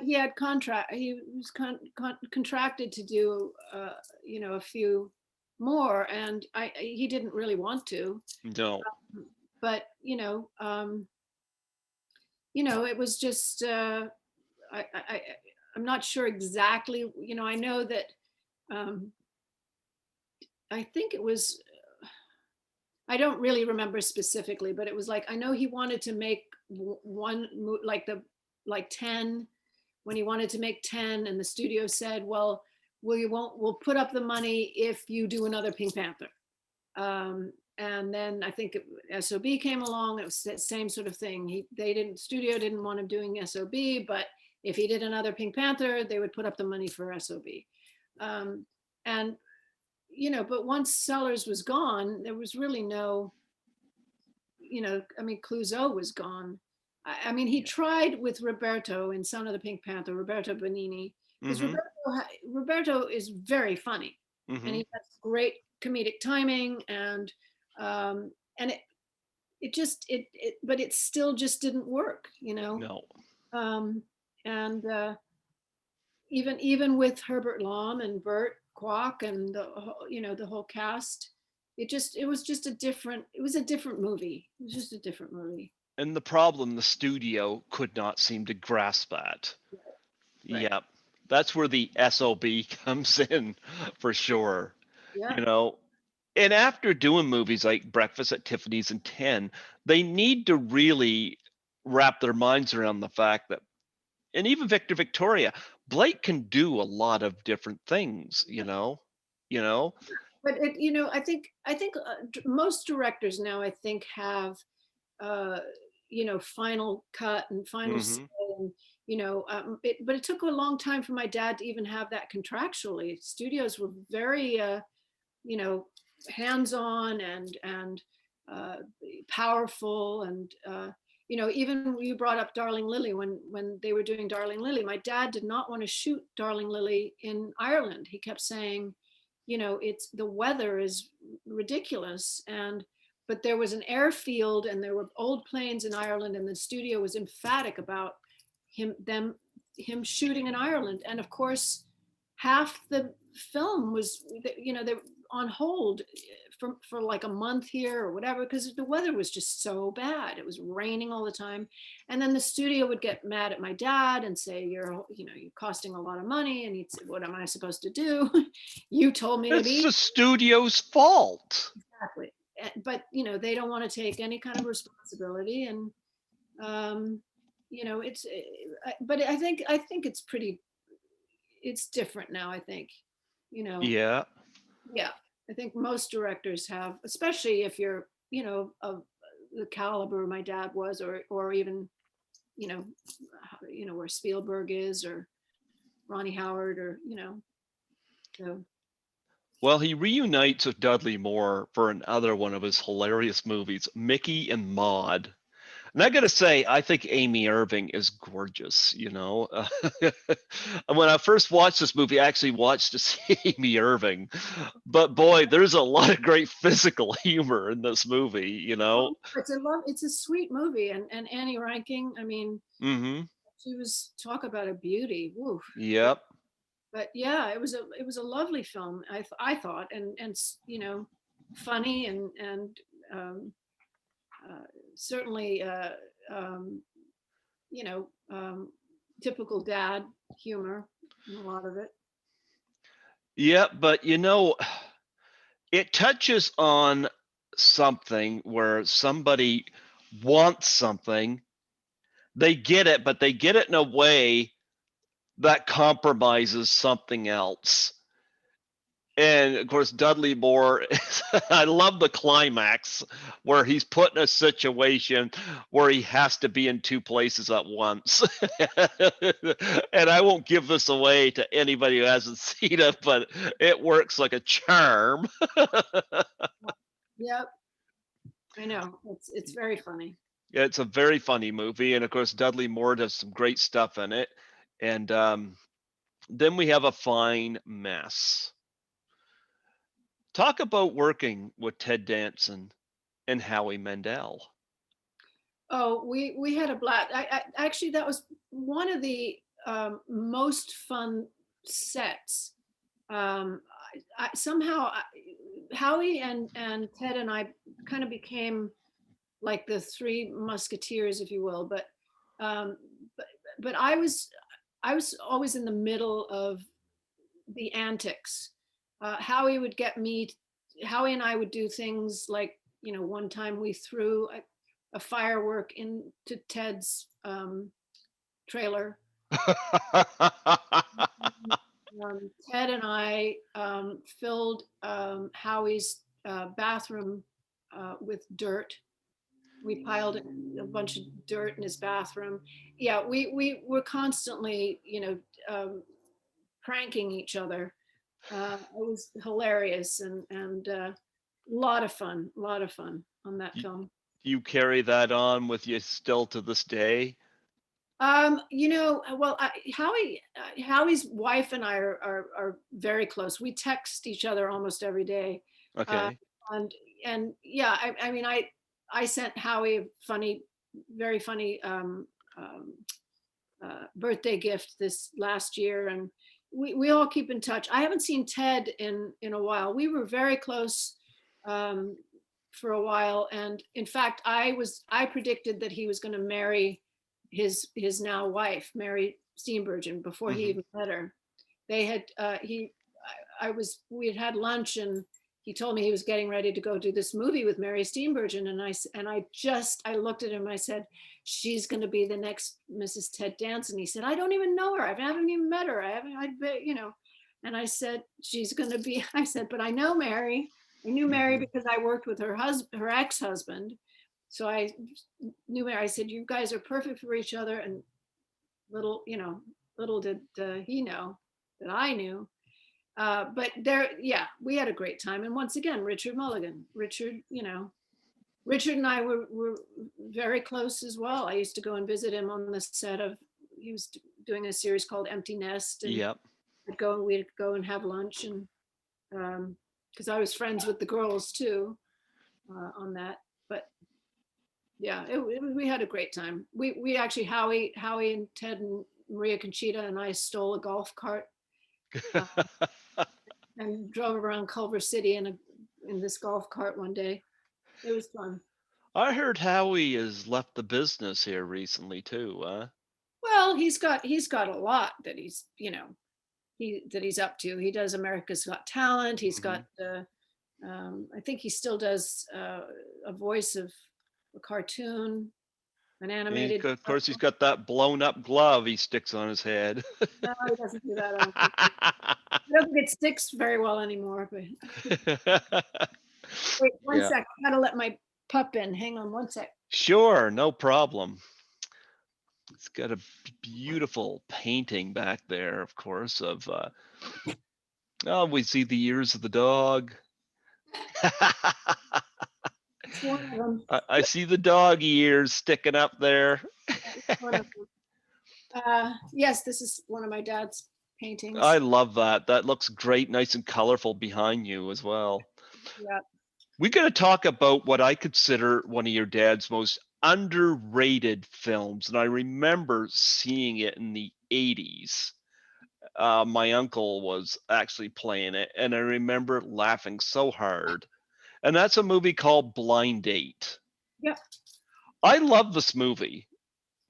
And again, it's one I'm waiting for the Blu-ray on. And I've interviewed William Daniels from that film and had him on to talk about The Graduate, but I also talked about this film as well. And William couldn't wait to talk about Blind Date because he said he had so much fun doing this movie, playing the judge, of course, And he spoke very highly of being part of this film. And he and his wife came on and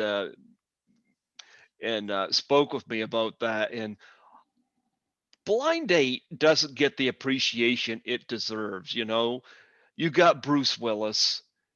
He's hooked up with Kim Basinger, who he's warned, don't let her have any alcohol because she goes to the extremes. She Well, wears.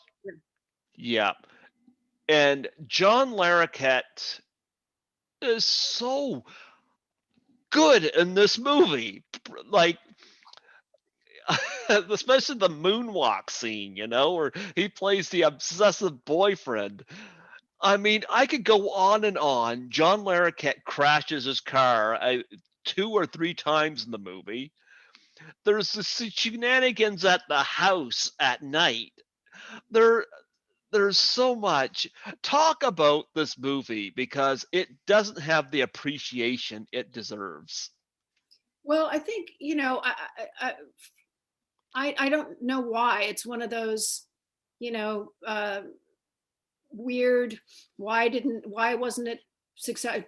Bruce had was huge at that point. He was on Moonlighting, and became a big star. And Kim, Kim was, you know well, how can you go wrong with Kim She Basinger? just did 9.5 weeks a year before. I Well, often joked. I said the reason Bruce Willis did Die Hard because he survived Kim Basinger's Drunken Hydrate and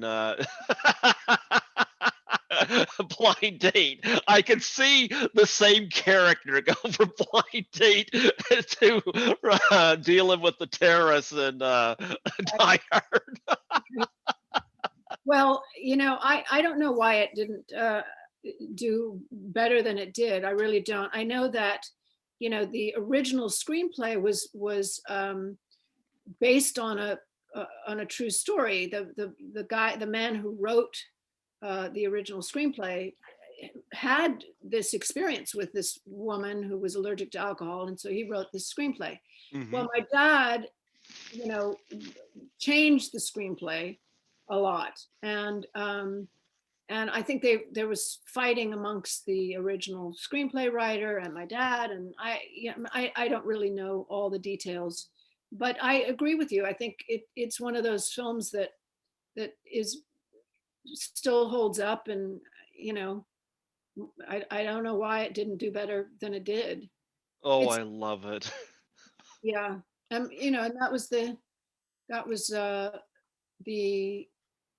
second movie or the first. I introduced Kim to my dad, uh, Uh-huh. and she had only, I think, done maybe a movie of the week, and she'd done a couple of commercials. And um, when we were doing S.O.B, her then husband was one of the makeup men, and Okay. she and I became really good friends during that time. But she was just, they had rented a house in Malibu, and I actually lived in the house with her and her then husband, and for a while, and we got to be friends. And I kept saying, "You've got to meet my dad," and she was like, "No, no." She was very shy, and I said, "No, you have to." One day, I literally drug her down the beach. I mean, I was like, she was saying, "No, no, I don't want to disturb." It was like, "Just come on the set," and I put her in a corner. And I then said to my dad, "You have to meet this woman," or this. I mean, we were, she was what, 24, 25. She was young, and he spotted her, and he was like, "Oh my God, where has this woman been?" I mean, he actually said, if he hadn't cast Bo, and if he had seen Kim, if Bo had never been on it, Kim would have been the 10, no question. Cool. Yeah. But then she went on to do, two movies with my dad, two or three. Yeah. Oh, wow. Well, Yeah. Blind Date to me is so underrated. Yeah. And it, like I could just spot scenes like hitting the golf ball and you hear that noise it makes and then Bruce Willis falls out of the tree. you know um and John Larroquette, I actually think of John Larroquette when I think of Blind Date Yeah. because He was really good. He was really good in it. him crashing through the he has a few accidents with his car in this movie. But I love it when he's chasing Bruce Willis around the car, and then Bruce Willis segues away, and he puts John's car into drive, and then runs back. John Larroquette runs after his car, going, "Hey!" Like the car's gonna stop. Yeah. Oh, I love that. He gets in the car and he screams and crashes in the pet store or whatnot. Poor the monkey there stuck on his head and whatnot, and the Right. paint store. I have so much fun with that movie, and I love the fact that at the party, the fight goes crashing through that little gate, that wooden gate. It's like it's so juvenile because you see Bruce Willis is an action star now, but it all started there. Kind of. And then, and then Phil Hartman, sweet Phil Hartman was, played Bruce's brother in it. Oh yes, that's right. The one Yeah, that was having all the luck with the ladies. right, right. Yeah, it was, yeah. I know my dad had a good time making that film, and he and Bruce got on really well, and then and Bruce did, after that came up, we, did Sunset, which um, was another film with Bruce. Another great moment too. That was so funny. Yeah. And I don't know where your dad comes up with these ideas, because I would never think of them right if I wrote a screenplay. But Kim Basinger is hung over out of her mind, and Bruce comes in. He's all clothes are all tore up or whatnot, and he's trying to get her attention. So finally, he goes, "Hey!" Kicks the bed, and the leg goes out from under it. And she keeps trying to crawl up on her bed, and she keeps sliding down. Well, a lot of those sort of moments, those bits, if you will. I mean, are my dad was a huge fan of the Roadrunner cartoon. Okay. And if you watch Wile E. Coyote and what happens to Wile E. Coyote and the Roadrunner, uh, you know, you can kind of see where his thought process is in a sense. And Laurel and Hardy once again, Oh yeah. it's, yeah, the slapstick stuff. So Yeah, that was great. And like, even watching William Daniels as the judge, he goes, "I'm breaking the law for the first time in my career, but it'll be worth it." Because he can't stand his son, played by John Larroquette. I love that line, and I brought it up to William Daniels when I interviewed him, and he and his wife just laughed. It's a scene where William Daniels and John Larroquette are walking, and he goes, "So, Dad, what do you think?" He goes, "Well, she's not what I thought she would be." He goes, "Yeah? What'd you think? I think she was gonna be." And he goes, "Blind." I've thought about it, right. I love that, and I gotta say, anybody who hasn't seen Blind Date, watch it. It's so funny. Watch any of your dad's movies, but I gotta say, Blind Date is so underrated, and it never fails to make me laugh. It's Well, such a you should, like I said, the one film, if you can find it, that you haven't seen, try and watch Experiment in Terror, because experiment in terror. Okay. Experiment in Terror with Lee Remick and Glenn Ford. Um, it's really, I mean, it's very different from anything my dad did has done. Yeah. You know what? Speaking of Lee Remick, I heard that in the Great Race that originally your dad wanted either Jane Fonda or Lee Remick before it was the casting of Natalie Wood. Yeah, I think that's right. I mean, I do remember Jane Fonda being one of the, hearing that she was on the list. I But wonder how they would have done in the pie fight. oh, we would have. They both would have. Are you kidding? It would have been great. I mean, Jane, look at, Jane's one of those great subtle comedians Hmm. as well. She'd take a pie on her face, absolutely. Well, you know what? I read that, and of course, Lee went too young. But yeah, I read that somewhere. But you know what? It was Natalie Wood was a great choice. She worked out. Definitely. Yeah. Yep, yep. Um, and you mentioned Sunset. Of course, you were in you were in you said you were in Sunset with let me see. I have not seen this one either, so you'll have to forgive me. Oh, Malcolm McDowell's in this. Yeah, we played brother and sister in Sunset. I love Malcolm McDowell. He was in A Clockwork Orange. Yeah. Yeah, yeah. Oh, okay. Uh, give me the gist on this film because I haven't seen this, but I want you to pitch it to me. It's basically Tom Mix, who was a famous actor back in the 20s and whatever, meets Wyatt Earp, and there's a murder that takes place, and Wyatt Earp is trying to solve it, and it that's kind of the gist of it. It's and it Malcolm plays like a famous Charlie Chaplin kind of character. Okay. Um, and yeah, it's you should see it. It's very stylized. It's Jimmy Garner and Bruce Willis and Malcolm, um, myself, Kathleen Quinlan, Mariel Hemingway. Um, it's a good cast. It's a really good cast. Yeah, it was a really great film to do. I loved making it. Um, I get shot and killed. Oh, you know what? I did. Oh, it doesn't have that listed here, and I can't believe it. I just hit a brain pause that, and of course, it only says screenplay by on Internet Movie Database. But your dad directed The Man Who Loved Women. Of course, you're in, and I always loved Burt Reynolds. Yeah. Talk about this film.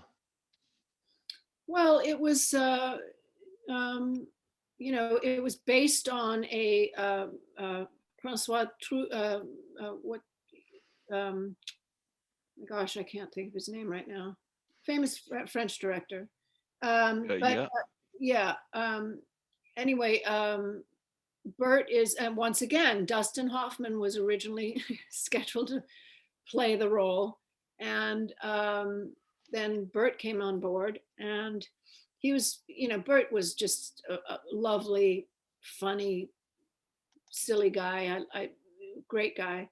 And it's about this man who literally can't keep his hands off women, except me. He picks me up. I play a hooker actually, and he picks me up in the rain and brings me home, and makes me his personal assistant. And but he's an artist. He's an artist, and Kim Basinger is in this as well. He has this crazy affair with her, but she's married and to this very crazy man, played by Barry Corbin, and Texan cowboy guy. Mm-hmm. And my stepmother's in it. She plays the therapist, Bert's therapist. Uh-huh. And yeah, it's just it's a plethora of beautiful women in this movie. Yeah, I was missing some of these films on here, and yeah, I was like, why isn't that here? I was looking at Wikipedia, and I was like, okay, now I know why I was missing that one. There's a few others as well. Skin Deep, of course, we touched upon that, and of course, John Ritter had that physical comedic um, ability that works so well in your dad's films. Yeah, yeah, Yep. And of course, everybody talks about the condom scene in that. And it's reference to Star Wars. yeah. Where does your dad come up with stuff like that? Like Well, because I couldn't. yeah, he was just brilliant. I mean, he just had a very, uh, you know, broad spectrum of ideas, and um, and would, try and, I mean, I can't remember exactly what made him think of that, but like he talked about the production meeting of of literally buying like dildos and turning the lights off and trying to see how things would glow, and nobody could keep a straight face in the room, and so I don't know. Anyway, I'm gonna have to take off soon. I have to drop something off at a friend's house, and in a little while. And Okay, we're going to be done here shortly. I was going to mention Switch, of course, with Mark Herman and Ellen Barkin. well, Anything you can mention brief about that? it was Jimmy Smits and Yep. Ellen. Yeah, um, yeah. He, once again, my dad really, really loved women and admired women and felt that women should be running the world. Basically, he was, Mm-hmm. and so he always, I think, the idea for Switch definitely came from a place of what would it feel like to be a woman for a day. Mm-hmm. He was always fascinated by pregnancy and birthing and that whole, you know, what we women go through, and admired it so much that that's what, you know, sent him off into trying to look at it from, that angle. What would happen if I woke up one morning and I was a woman, basically. That's what he, and so that's what it was about. And Ellen Barkin was brilliant. Mm-hmm. The storyline being that this man who, is really kind of a chauvinistic pig, um, wakes up one morning and discovers that he's become a woman, and that's the premise. What did your dad think of the fact that they were remaking the Pink Panther? And I got to say, Steve Martin is a brilliant comedian, but what did your dad think about that? He was not very happy about it, but they No. paid a lot of money, I think, to do it. He, yeah, he wasn't happy about it. He wasn't Okay. happy, um, It's especially because they, didn't want him to be a part of it, other than title and you know, um, sorry, go on. well, he ended off, I think, as directing with Son of the Pink Panther. Was it just kind of getting tiring for him that, yeah, I could see that. Mhm. Well, here's my last question. And I asked you on Facebook what your top 5 favorite movies that your dad had done. Did Yeah, you did you come up with that? Go yeah. from 5 to 1? Well, I was thinking about it, and there has to be like six for me. Okay, go for 6. It's The Great Race, Uh-huh. Days of Wine and Roses, All right. S.O.B, 10, Victor Victoria, and Breakfast at Tiffany's. Breakfast at Tiffany's. What a beautiful film. Yes.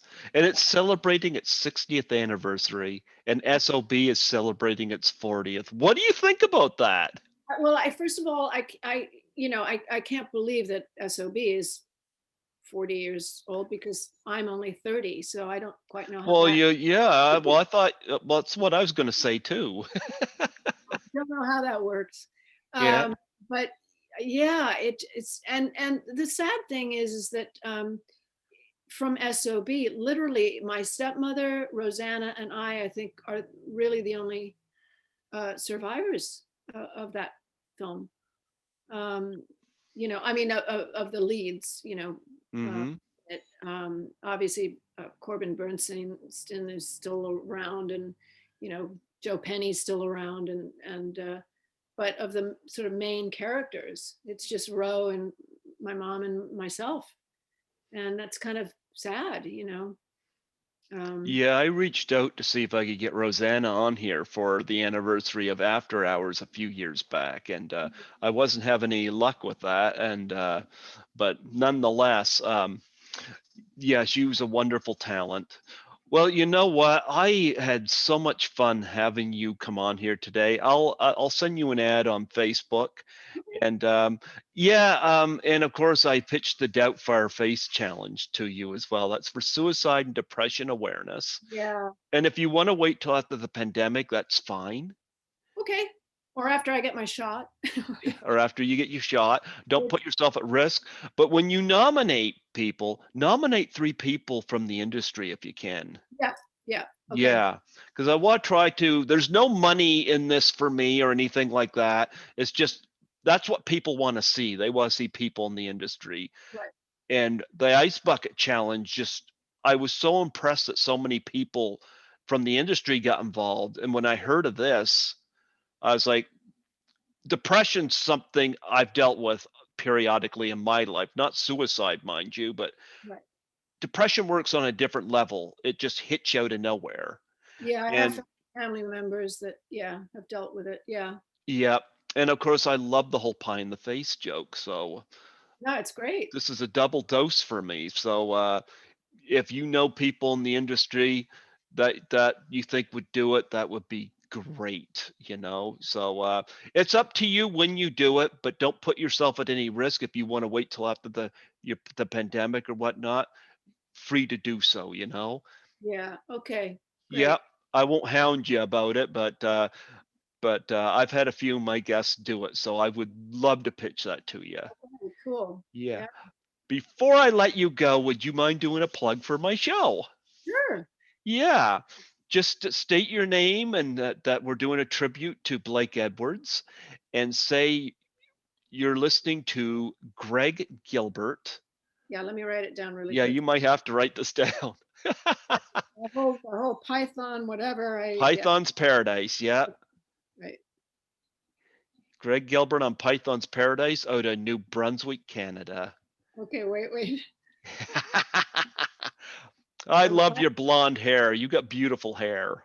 thank you. You're Python welcome. on Python's Paradise. Paradise. And spelled new. What is it? New Brunswick, Canada. Oh yeah. Okay. Yeah. One of my best friends just moved back to Toronto. I miss Toronto so much. I can't go. They're in lockdown right now. So, Yeah. yeah.